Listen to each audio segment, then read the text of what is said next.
फिर आने वाले हैं, जल्दी टाइम गिन। 1 2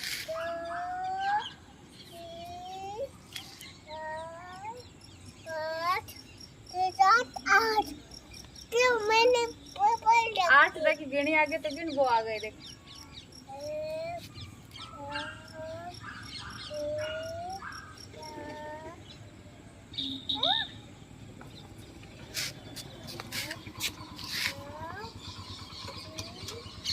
गिनती क्या कर रही है? मेरे पापा आने वाले होंगे। 1 2 3 4 5 6 7 8। सीधी पैर के जाना, सीधी सीधी,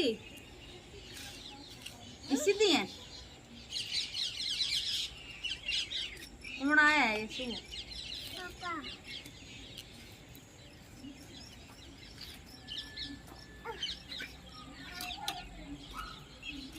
कोई आपका वेट कर लीजिए, नहीं सो वेट कर रहे थे बेटा आप।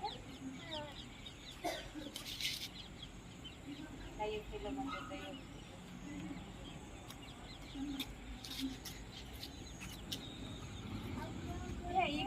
हेलो जी, गुड मॉर्निंग, कैसे हैं आप सब? और सुबह के बज रहे हैं 7:30 और आज है फर्स्ट नवरात्रा।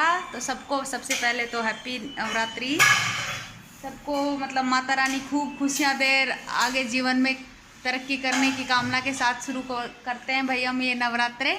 तो इधर देखिए, भाई नहा चुका है सबसे पहले और कर रहा है नवरात्रों में माता की जो घट स्थापना होती है ना, उसकी तैयारी। ठीक है, तो मैंने सोचा थोड़ा सा कैप्चर करके आपको दिखाऊं। और मम्मी जा रहे हैं अभी नहाने और भाभी हैं किचन में और मैंने किया है झाड़ू पोछा, थोड़ी सी क्लीनिंग कर दी। और यस्सु अभी सो रही है। क्या है कि यस्सु को ना थोड़ा खांसी जुकाम हो गया है,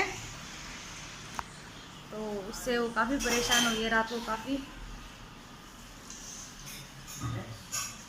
तो मिलती हूँ आपसे थोड़ी देर बाद में, ठीक है? क्योंकि नहा आज काफ़ी ज़्यादा बिजी रूटीन होने वाला है, मतलब सुबह का टाइम तो काफ़ी ज़्यादा बिजी रहने वाला है। क्या है कि सबको बाहर जाना है ना, मतलब भाभी की तो छुट्टी है आज, अरुण का ऑफिस है और अर्जुन का कोचिंग है, इसलिए।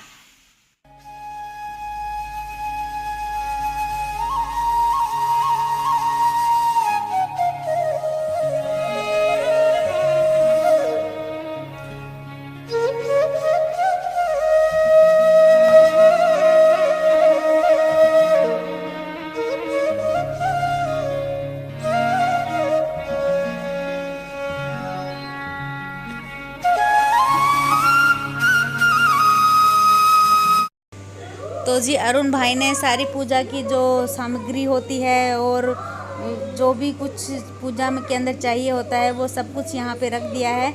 और अभी मम्मी भी नहा चुकी हैं और नहा करके जो अशोक के पत्ते होते हैं वो लेकर आए हैं और फूल लेकर आए हैं भगवान जी के लिए। ये मम्मी घूमने गई थी ना, तब सुबह खुद ही लेकर आ गए थे, जिससे कि ना काफ़ी अच्छे रहते हैं, शुभ रहते हैं ये पूजा में रखने।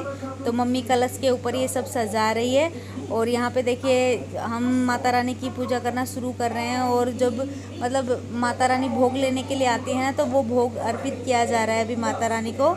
तो ये देखिए मम्मी सबसे पहले मम्मी भोग लगाती है। मतलब हमारे घर में तो ऐसे होता है, जो घर का एक बड़ा इंसान होता है ना, मुखिया, वो भोग लगा देता है समझिए। फिर माता रानी को मतलब सबको भोग लगाने की आवश्यकता नहीं है। हाँ, और आज हम थोड़ा लेट हैं। क्या है कि आज भाभी की भी छुट्टी है और यस्सु की भी थोड़ी तबीयत ख़राब है, खांसी जुकाम हो रखी है इसे।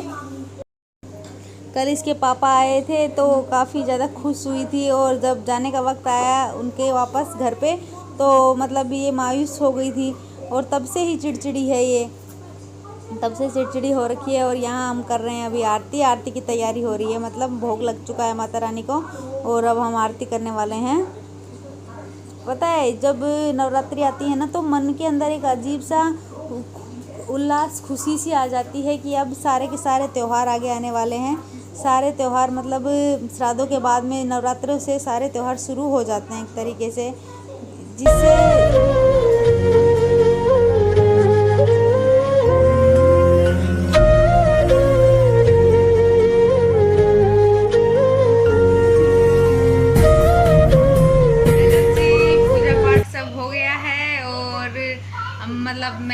व्रत नहीं किया है और भाभी ने भी नहीं किया है। मम्मी की तबीयत ठीक नहीं है तो मम्मी वैसे व्रत नहीं कर सकते।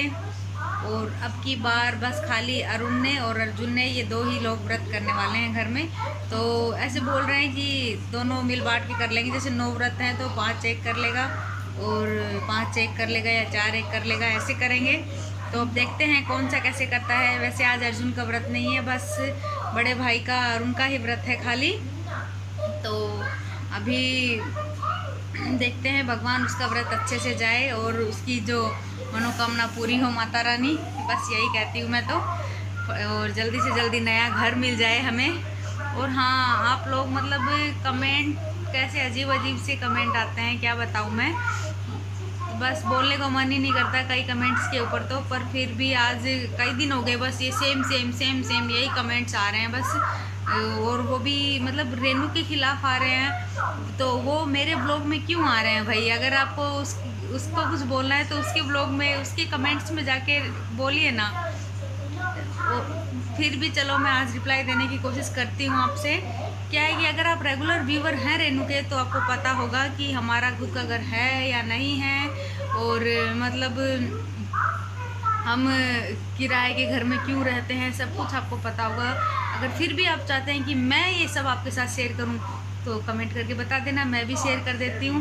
लेकिन मैं आपको बता देती हूं कि जो बीकानेर में घर है वो हमारा ही है, हमारे खुद का घर है वो, ठीक है। इसके अलावा यहाँ पे हम घर क्यों देख रहे हैं ये भी मैं आपको बता दूं। भाभी की जॉब यहीं पे है, आप सबको पता है भाभी की जॉब यहाँ है। और जब कभी ट्रांसफ़र होगा या फिर कुछ ऐसी बात होगी कि वहाँ जाना बेहद ही ज़्यादा ज़रूरी हो जाएगा, इतनी जल्दी तो ट्रांसफ़र भी नहीं होता, आप लोगों को पता है अच्छे से। और सरकारी नौकरी का ये तो है नहीं कि प्राइवेट होती तो भाई एक जगह छोड़ के चलो दूसरी जगह पे भी कर लो, लेकिन सरकारी है तो भाई सरकार के हिसाब से ही सब काम होएगा।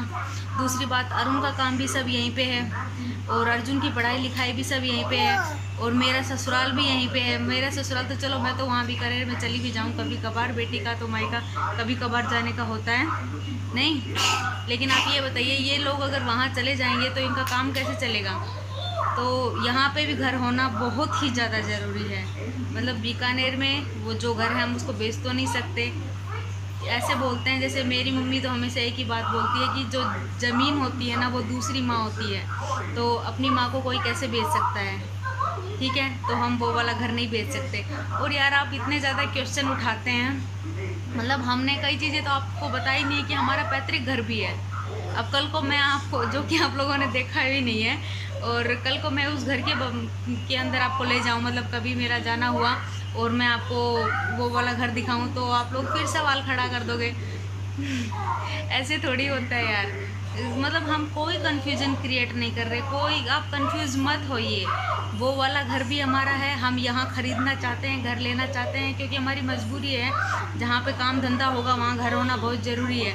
अब यहाँ है, रेंट पे रह रहे हैं। एक बात बताइए, घर की तरह तो सफाई करते हैं, ठीक है, ऊपर से कोई सुविधा, रेंट के घर में क्या सुविधा मिलती है यार को? पूरे तो पैसे दे रहे हैं, ऊपर से न पानी का बंदोबस्त, न पानी कब आता है कुछ नहीं पता। और फिर ये लाइट की प्रॉब्लम, अभी तो चलो इन्वर्टर है लेकिन फिर भी लाइट इतनी ज़्यादा जाती है, आपको अंदाज़ा भी नहीं है। खुद का घर होता है ना तो इंसान को एक सुकून सा मिलता है, यहाँ सुकून नहीं है।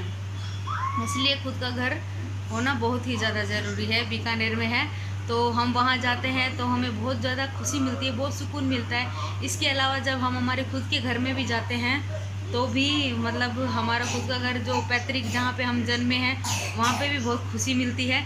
अभी कभी ना कभी मतलब अब की बार जब जाना होगा तो हम आपको वीडियो में ज़रूर दिखाएंगे हमारा वो वाला। तो जी एक यकीन मानिए हमारा कि आप लोगों से कोई भी झूठ नहीं बोल रहा है, कोई कन्फ्यूज़न नहीं क्रिएट कर रहा है। न रेनू झूठ बोल रही है, न मैं कन्फ्यूज़न क्रिएट कर रही हूँ। जैसा है वैसा ही आपको बताया जा रहा है।